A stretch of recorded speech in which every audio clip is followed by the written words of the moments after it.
guys remember the Ouya, that console that was crowdfunded through Kickstarter, and it got a whole lot of buzz and attention back in 2012, 2013? There are actually a lot of people that thought it was going to be like the next big thing in gaming because, you know, the way they were marketing it was actually really, really good. For an upstart company, they did a really good job at, like, selling the idea to so many people, but it ended up becoming one of the biggest failures in video game history, and just another example of how crowdfunding really, it's not a great thing a lot of the time. Because when the Kickstarter first launched for the Ouya, I remember one of the big promises that was made to try to get people to invest was early backers would get early access to the Ouya, and you know, what happened was that they couldn't, like, fulfill the demand that so many people had for the Ouya, that a lot of people didn't even end up getting their Ouya until weeks, months after it was originally promised to them. So that left a pretty bad first impression, and then once people actually got their hands on the console, public perception got even worse. That cheaply made controller that broke pretty easily, and just the overall build quality of the console was not good. I mean, it was only $100,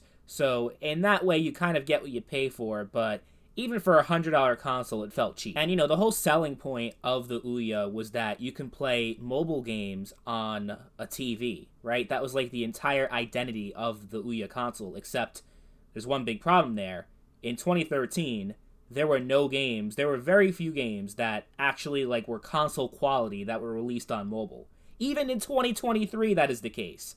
There really aren't that many, except for some of the Grand Theft Auto games, which at this point are better than the ones that you can get now on console and PC. After the remastered trilogy for GTA, you're probably better off with the mobile version at this point. I mean, yeah, it was always ports of pre-existing console games. It wasn't games that were made for mobile that played well with a controller and actually felt like a console game if you had it hooked up to a TV. So that whole thing didn't really add up. Like, there was really no market for this thing, and it was pretty clear, like, from the get-go, it was going to be dead on arrival, despite all the hype that it got. I mean, now you have a lot of popular Battle Royale games on mobile. You have PUBG Mobile, Fortnite, of course.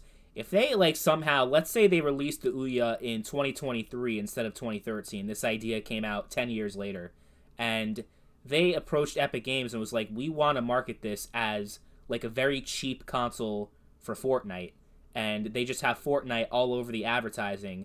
And it's like, hey, you can play, like, basically, it's the mobile version of Fortnite, but, you know, when you play it with the Ouya, it's like you're playing it on the console. It's only $100. I think that, like, marketing is definitely, like, a very powerful thing when it comes to any console. So I think it's possible that the Ouya probably, like, just off Fortnite alone, if a game like that was really big back then, and, you know, it could play with controller and would be a selling point, I think maybe then it could work. But, you know, they really were planning on making the Ouya like this big indie platform to have all these indie developers. I remember they said every Ouya is a dev kit pretty much. Like, anybody can make a game from their garage, and it's like the most accessible platform in all of gaming. All that may have been true, but I think there were two things that were going to go against it. First of all, like I said, it was dead on arrival, so how are you going to build a platform if nobody cares about it? The Ouya only sold 200,000 units worldwide. That was it. It was pretty much one and done, discontinued. It actually lasted until 2015, but, I mean, 2 years, 200,000 units. You weren't going to build a platform with that. That's why no indie developers really went onto it. And then they tried that whole thing where every single Ouya game was going to be free to play. It was going to have some kind of free trial, free version in order for you to be able to put your game on Ouya. You would have to have a free version of the game. Most developers were like, hell no, we're not doing that. And then they instantly reversed that policy. But yeah, like, they didn't know what the hell they were doing with that. Another thing is that in 2013, even by 2013 standards, for a mobile processor, the Ouya was very underpowered. So how much longer was this thing going to last anyway? Even if it did have a strong install base, you can only do so much for so long with very limited hardware. And honestly, that's pretty much all there is to the Ouya. Not much else to say. I think it's funny how there was another console called the Game Stick that tried to basically cash in off the hype for the Ouya, even though the Ouya was not, like, a proven success. It wasn't even out yet. And you had Game Stick, and you had a couple of other consoles that were trying to, like, do the same thing, where it was, like, an Android-based TV console. Sony even did it with the PlayStation Vita TV, where you could play certain PS Vita games on your TV.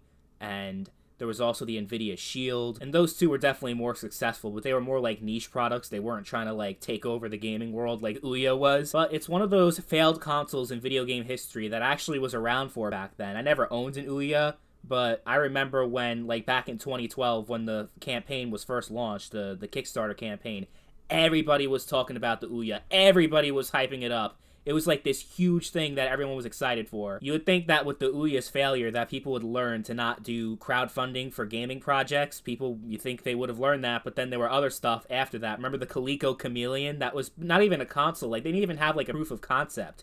At least the Ouya released a product to the public. The Chameleon was just like an outright scam. And more recently, you had the Intellivision Amico, and that whole thing with Tommy Tallarico, and he's in hiding now. But I remember very well 2020 and 2021, Tommy Tallarico was going all over the place doing a press tour, like going to all these small YouTube channels, including me. I was going to do an interview with him actually, because I made a video critical of the Intellivision Amico back then, and he somehow found it. I mean, obviously, he's like not a very... He's a pretty insecure dude if he's looking up videos made by like people with like a couple thousand subscribers and commenting on that. He actually commented on it, and he wanted to come onto my channel and have me do an interview with him to talk about the Amico. Oh man, I wish it would have happened. I sent him a DM on Twitter because he said to do that, and he just never responded to me. But it's funny, he was all over the place doing interviews with all these channels and, you know, going all over social media. Now, not even a pin drop. Because, why? Because all these lawsuits going against him with the Intellivision Amico. Promises made that were not delivered. And it's just, the moral of the story here is, do not contribute to these crowdfunding campaigns. 9 out of 10 times, they're a complete scam.